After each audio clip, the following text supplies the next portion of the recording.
Hello everyone, welcome back to another video on Elite Academy.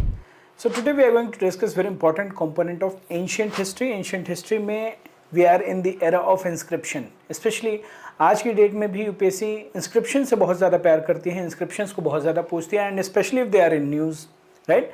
And the question which we are going to discuss that is just for like indicative purpose कि हमारे को ये समझाने के लिए कि inscriptions की क्या इंपॉर्टेंट और किस डेप्थ में यूपीएससी पूछ रहा है. However, the depth which we should know is like question से ज़्यादा डेप्थ में हमें उसको जानना चाहिए. क्वेश्चन के थ्रू समझेंगे, but we are going to discuss about the Kadamba inscription and Uttaramerur inscription. Modi ji ने जब से हाईलाइट किया तब से ये कुछ ज़्यादा ही इंपॉर्टेंट बन जाता है. So if we talk about the question first, then the question is about very basic. Consider the following statement about the historical evidence of inscriptions in India. The oldest deciphered inscriptions are in Brahmi and Kharoshthi. 2. The earliest inscriptions in Tamil language are copper plate grands. Which of the above statements given is or are correct? देखो, अगर ये common sense से भी करोगे, common sense provided you have done your NCERT reading thoroughly. तो NCERT हमारी क्या कहती है? जेम्स प्रिंसिप, उन्होंने जो है 19th सेंचुरी में खारोश्ती और Brahmi, they were the first language in the inscriptions in these languages were the first to get deciphered. So this statement yes comes from our knowledge that oldest deciphered inscriptions are in Brahmi and Kharoshthi. ये तो हो गया. Now the earliest inscription in Tamil language are copper plate grands. अगर Tamil inscriptions की बात करें हम, they have been found in caves, burials में पाए गए हैं, coins में पाए गए हैं. So why only copper plates, है ना? So पंच मार्क्ड coins में पाया गया है, caves के entrances पे पाया गया है. So we have found them. The earliest one they are from the caves, the rocks पे inscribed है, not from the copper plate grand. तो ये भी हम common sense से कर सकते हैं. So this is the importance of inscriptions. They are trying to test as basic as this much, but इससे एडवांस भी हमें पता होना चाहिए, especially when we are talking about the current affairs कि 10th century Kadamba inscription written in Kannada, Sanskrit found in Goa. This is the news from January 4, 2024. तो इसके बारे में अब कडम्बा इंस्क्रिप्शन क्या है, कैसा है, कहाँ पे है, ये सारी डिटेल्स पता होनी चाहिए. मैच द फॉलोइंग में आ सकता है, इन विच लैंग्वेज या पर्पस या उसमें क्या इंपॉर्टेंट हाईलाइट हुआ है, राइट? तो ये सारी चीज़ें आ सकती हैं. उत्तरामेरूर के बारे में भी डिस्कस करेंगे, but first let's understand about the Kadamba inscription.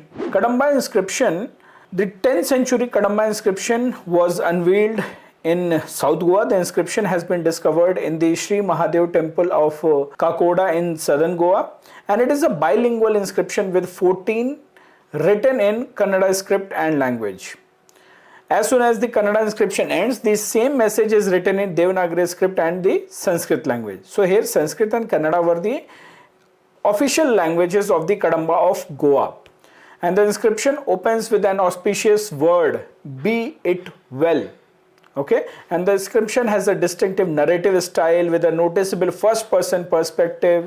और ये सारी चीज़ें हैं जो where the expression is about the father's grief over the death of his son. So this is about Kadamba inscription. Kadamba का रूल था और Kadamba के रूल के अंदर जो है एक वॉरियर था, वॉरियर के बेटे की मौत हो जाती है, and he narrates the whole inscription. That grief has been narrated in the inscription. So this is about Kadamba inscription, and 10th century Kadamba inscription written in Kannada and Sanskrit found in Goa. ये हमने देख लिया, एक temple के अंदर है, right? Now the next one is what the Uttarameruर inscription recently referred to by Prime Minister Modi says. ये last year 2023 में Prime Minister मोदी ने इसको highlight किया था और तब से एक्सपेक्टेड था कि यूपीएससी क्वेश्चन पूछ सकता है. If not last year, at least this year we should know. ठीक है, तो Uttaramerur it was in news और एक्सपेक्टेड है, तो ये भी एक इंस्क्रिप्शन है, देख लेते हैं. Uttaramerur lies in the present day Kanchipuram district of Tamil Nadu and an 1100-year-old inscription from Tamil Nadu built during the reign of Chola king. The inscription gives details of the functioning of local sabha, that is of village assembly. तो यहाँ पे जो local level पे democracy है, इसको prime minister ने भी democracy के ही रेफरेंस में कोट किया था. सो लोकल लेवल पे डेमोक्रेसी कैसे फंक्शन करती है, विलेज सभा कैसे फंक्शन करता है, it talks about it. Uttaramerur inscription, and let me tell you that it is given in our past 2, I guess. Our past में उत्तरामेरूर का मेंशन भी है, एनसीईआरटी में भी दिया हुआ है. So it further becomes very important. So Uttaramerur inscription. Now like this we should know all the important inscription for indication, for like reference purpose only I have kept these. Sohgora copper plate is there, Hathigumpa inscription is there, Junagadh rock inscription of Rudradaman is there, Musky inscription, Ahiod inscription. So ये सारे inscription हमें पता होना चाहिए. And like this what you do, एक chronological order में inscriptions की list बनाइए. This inscription क्या वो बताना चाह रहा है, location and language if you can remember it will be good, otherwise hard and fast नहीं है, क्योंकि लैंग्वेज पे ज़्यादा फोकस नहीं हुआ है. Until unless they are very old, Brahmi, Kharoshthi, अब सबका कौन संस्कृत में है कौन सा तमिल में है ये याद रखने की जरूरत नहीं है, but at least you remember by whom, what was the purpose. Mehrauli inscription is there, right. Samudragupta का भी अपना इंस्क्रिप्शन है जिसपे समुद्रगुप्त ने भी लिखा, हरिसेना ने भी लिखा है. It talks about Jahangir as well, उस पर ओवर राइटिंग भी हुई है. It's there in Prayagraj.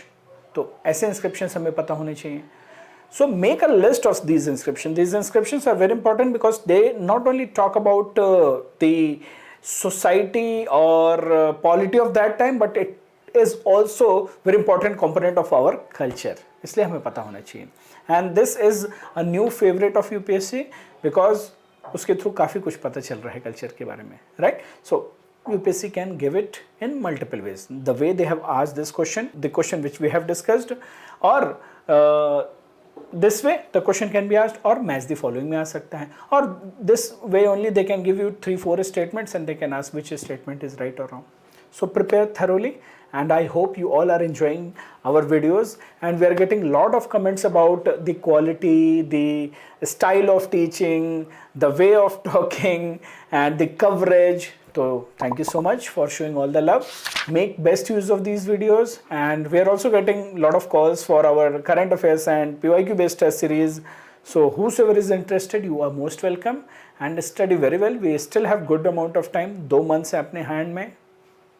2 months are sufficient for thorough revision. Okay, take care guys, see you all, and we will meet in the next video.